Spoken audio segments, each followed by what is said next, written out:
अस्सलाम वालेकुम नाज़रीन, मेरा नाम अयूब है। मेरी उम्र 20 साल है। मेरी फैमिली में टोटल 3 अफराद ही थे।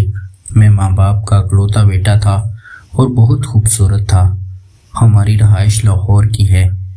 लाहौर माल रोड पर ही हमारा घर था और हम एक खाते पीते घराने से ताल्लुक़ रखते हैं। मेरे बाप की मोबाइलों की दुकान थी और हमारे पास प्लाजे भी थे, इसलिए हम काफ़ी प्रॉपर्टी रखते थे और हमारे पास सारी आसाइशें मुयस्सर थी। मैंने मैट्रिक कर लिया था। उसके बाद मेरा पढ़ाई को दिल नहीं किया था। अब्बू मेरे से बहुत प्यार करते थे और वो हमेशा मुझे डांटते रहते थे कि अयूब बेटा आप पढ़ाई कर लो, पढ़ाई बहुत अच्छी चीज़ है। लेकिन मुझे पढ़ाई में कोई दिलचस्पी नहीं थी, क्योंकि अब्बू ने मुझे जिस स्कूल में दाखिल करवाया था उस स्कूल में काफ़ी लड़कियां भी पढ़ती थी और मुझे लड़कियों में दिलचस्पी हो गई थी। अब जब से मैं लड़कियों में दिलचस्पी रखने लगा था तो मेरा पढ़ाई में मन नहीं लगता था और मेरा दिल करता था कि कोई खूबसूरत लड़की मेरे साथ कबड्डी खेले और मैं उससे सुकून ले लूं। लेकिन अभी तक कोई भी लड़की मेरे साथ ताल्लुक़ में नहीं आई थी। हम एक खाते पीते घराने से थे और हमारे पास सब कुछ था, लेकिन मुझे हमेशा लड़कियों की कमी रही थी, क्योंकि कोई भी लड़की मेरे साथ ताल्लुक़ में नहीं थी और ना ही मैं किसी लड़की को अपने बिस्तर तक ले आया था। इसलिए मैं इसी कोशिश में रहता था। हमारे घर के साथ ही इसाक साहब रहते थे।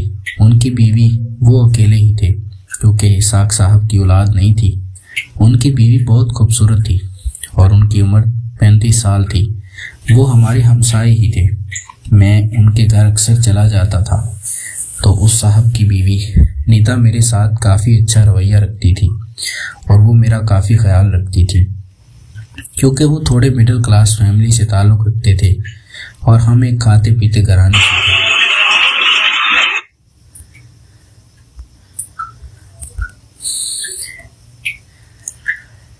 इसलिए मेरी अम्मी जब भी कोई चीज़ घर में पकाती थी तो वो मुझे देखकर अपने हमसाए इसाक साहब के घर भेज देती थी। मैं जब इसाक साहब के घर जाता तो उसकी बीवी निदा मेरे से काफ़ी प्यार करती थी, क्योंकि मैं दिखने में काफ़ी खूबसूरत था और मेरी खूबसूरती के चर्चे थे।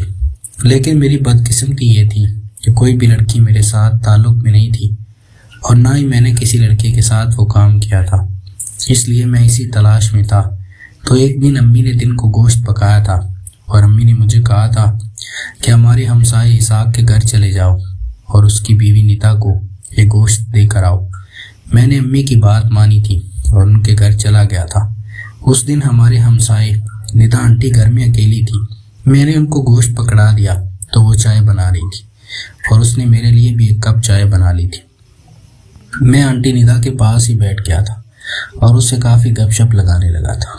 मैंने निदा आंटी को बोला था कि आंटी, आपके पास बच्चे क्यों नहीं हैं और आपकी औलाद क्यों नहीं होती? तो आंटी निदा कहने लगी थी, तुम्हारे अंकल इसाक बिल्कुल ही बेकार किस्म के आदमी, उनसे वो काम नहीं होता। तो मैंने उनके चेहरे पर उदासी देख ली थी और निदा आंटी की फरमाइश पूरी करने के लिए सोचने लगा था, क्योंकि निदा आंटी समझती थी कि मैं उनसे हमदर्दी कर रहा हूँ। मैंने निदा आंटी को कह दिया था कि अगर आप चाहती हैं तो मैं आपके साथ कबड्डी खेल लेता हूँ और एक ट्राई कर लेते हैं, हो सकता है आपके पास औलाद हो जाए। निदा आंटी भी खुश हो गई थी और मेरे साथ करने के लिए मान गई थी, क्योंकि वो भी चाहती थी कि उनकी गोद हरी हो जाए और वो मेरे साथ करने लगी थी। निदा आंटी बहुत ही कारीगर थी और उन्होंने मेरे साथ बहुत मोहब्बत से ये काम शुरू कर दिया था। मैंने निदा आंटी की बैटरी में अपना चार्जर डाल दिया था और मैं उनके साथ करने लगा था। निदा आंटी मुझे बहुत खुश करने लगी थी और निदा आंटी इंतहा की खूबसूरत थी। मैंने ऐसी खूबसूरत लड़की कभी नहीं देखी थी।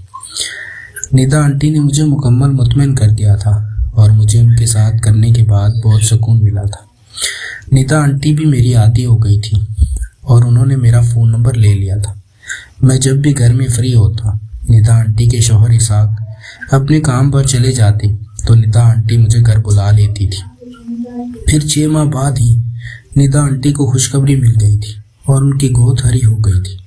निदा आंटी मेरे से बहुत खुश हुई थी और अब वो मुझे अपना दूसरा शौहर समझने लगी थी और बहुत अहमियत देती थी। नाज़रीन, अगर आपको ये कहानी पसंद आई हो तो वीडियो को लाइक कर दें। बहुत बहुत शुक्रिया।